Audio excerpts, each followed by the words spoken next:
जुन्नर तालुक्यामध्ये जी देवीची प्रमुख स्थानं आहेत त्या देवीच्या प्रमुख स्थानांमध्ये निमदरी हे देखील एक महत्त्वाचं स्थान आहे। आपण पाहू शकताय माझ्या पाठीमागं की नवरात्र उत्सवाची जी संपूर्ण तयारी आहे ही संपूर्ण तयारी या ठिकाणी करण्यात आलेली आहे। महाराष्ट्रातूनच नव्हे तर दुसऱ्या राज्यातनं सुद्धा रेणुका देवीचे मोठे भक्त आहेत आणि या रेणुका मातेचं दर्शन घेण्यासाठी ते आवर्जून या ठिकाणी उपस्थित राहत असतात।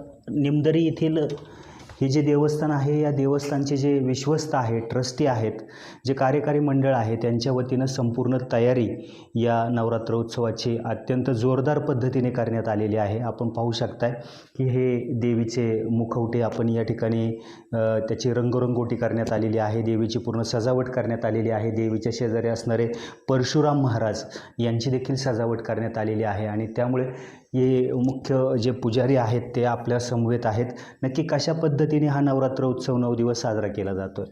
नवरात्र उत्सवात 9 दिवस रोज सकाळी आरती, काकड आरती, त्यानंतर पालखीची पहिल्या दिवशी पालखीची मिरवणूक, त्यानंतर नवीन साज चढवून देवीच्या आलेल्या भाविकांसाठी अल्पहार, संध्याकाळी प्रवचन, कीर्तन अशी विविध प्रकारे कार्यक्रम राबवतात आणि भरपूर प्रमाणात भाविकांची गर्दी इथं होते। दरवर्षी साधारणपणे किती भाविक दर्शन घेत आहेत? तरी हजारोच्या संख्येने भाविक येतात, त्यासाठी आपला बंदोबस्त पण असतो।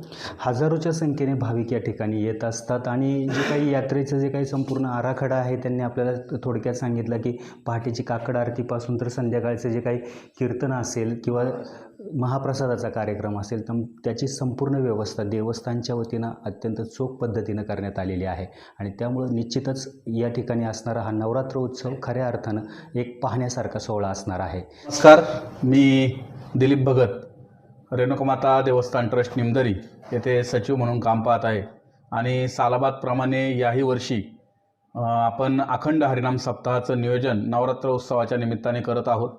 हे आपलं देवस्थान ट्रस्टचं या नवरात्र उत्सवाच्या निमित्ताने अखंड हरिनाम सप्ताहाचं 22वं वर्ष आहे आणि या 22व्या वर्षाच्या निमित्ताने भाविकांना आव्हान असेल की आपण सर्वांनी आई रेणुका मातेच्या दर्शनासाठी या नवरात्रामध्ये एक वेळ अवश्य या ठिकाणी निमदरीला या।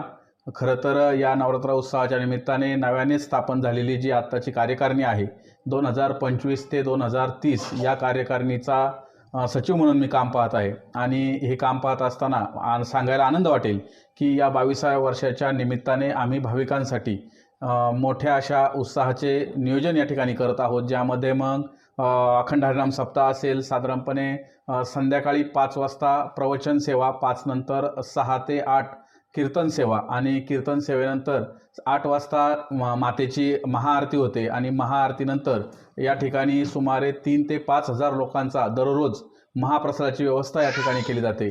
त्याचप्रमाणे 30 तारखेला म्हणजे मंगळवारी आपल्याकडं अष्टमीला मोठा होमाचा कार्यक्रम असतो, ज्यामध्ये 7 यजमान हे होमासाठी बसतात आणि त्या दिवशी साधारणपणे 16 ते 17 टन एवढा प्रसाद दरवर्षी या ठिकाणी देवस्थान ट्रस्टमधून वितरित केला जातो। अतिशय मोठ्या प्रमाणावरती भाविक या ठिकाणी येत असतात। महाराष्ट्रभरातून, खरं तर महाराष्ट्राच्या बाहेरून अगदी कर्नाटक पासून या ठिकाणी भाविक येतात आणि भाविकांची उत्तम अशी राहण्याची, खाण्याची व्यवस्था या ठिकाणी देवस्थान ट्रस्टकडून नेहमीच होत असते। आपल्या देवस्थान ट्रस्टचे अध्यक्ष सन्माननीय प्रवीण किसन शेठ जाधव या ठिकाणी आवर्जून सर्व लक्ष देऊन जातीनं या ठिकाणी पाहत असतात। त्याचप्रमाणे उपाध्यक्ष आमचे आनंद शेठ भगत असतील, खजिनदार आमचे गाढवे सर असतील, त्यानंतर सर्वच कार्यकारी मंडळ खरं तर या ठिकाणी आवर्जून संपूर्ण स्वतःची कामं बाजूला ठेवून 10 दिवस या ठिकाणी पूर्ण वेळ हजर असतं।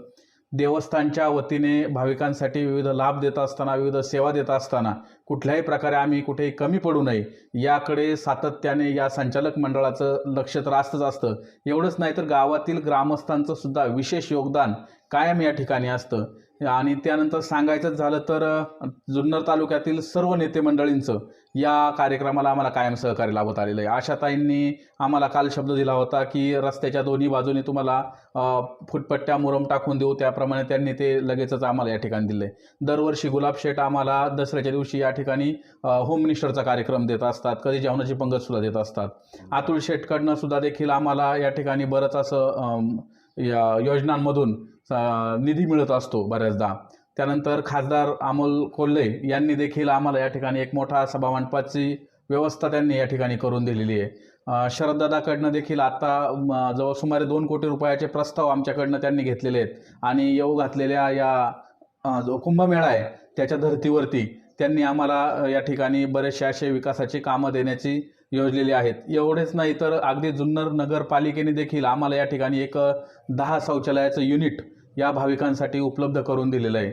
आणि सांगायला आनंद वाटेल की कोणताही राजकीय पुढारी कुठल्याही स्वार्थाशिवाय या ठिकाणी आम्हाला सातत्याने मदत करत असतो.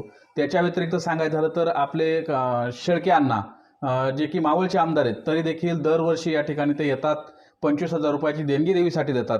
न चुकता वर्षातून त्यांच्या 2 फेरे या ठिकाणी दर्शनासाठी होत असतात. असं संपूर्ण महाराष्ट्रातून या ठिकाणी भाविक येत असतात. खरं तर या ठिकाणी येणं आणि देवीचं दर्शन घेणं याच्यामध्ये भाविकांचा मोठा रोल याच्यासाठी असतो की हे अनेक लोकांचं कुलदैवत आहे. महाराष्ट्र असू द्या, महाराष्ट्राच्या बाहेर असू द्या, खास करून अकोला साईडचं, संगमनेर साईडचं खूप मोठे भाविक या ठिकाणी येत असतात.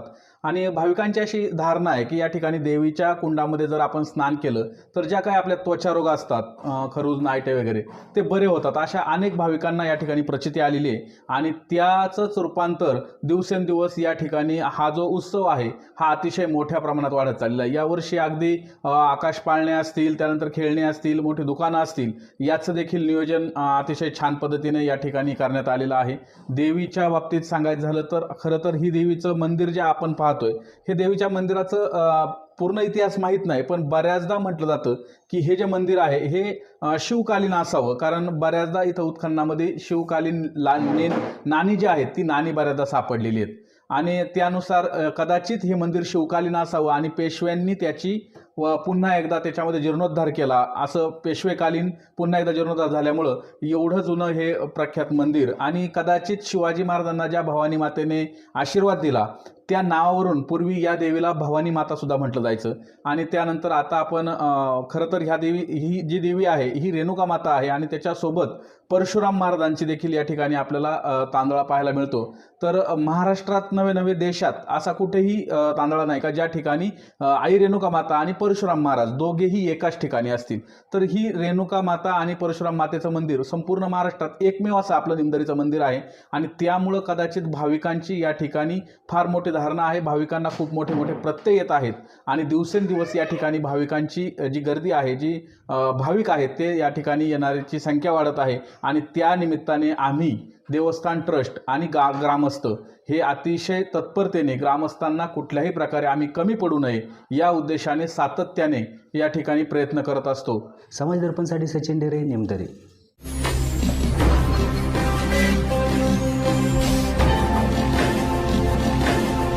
ताज्या घडामोडी आणि नवनवीन माहिती मिळवण्यासाठी समाज दर्पण या YouTube चॅनलला सबस्क्राईब करा आणि बेल आयकॉनवर क्लिक करा.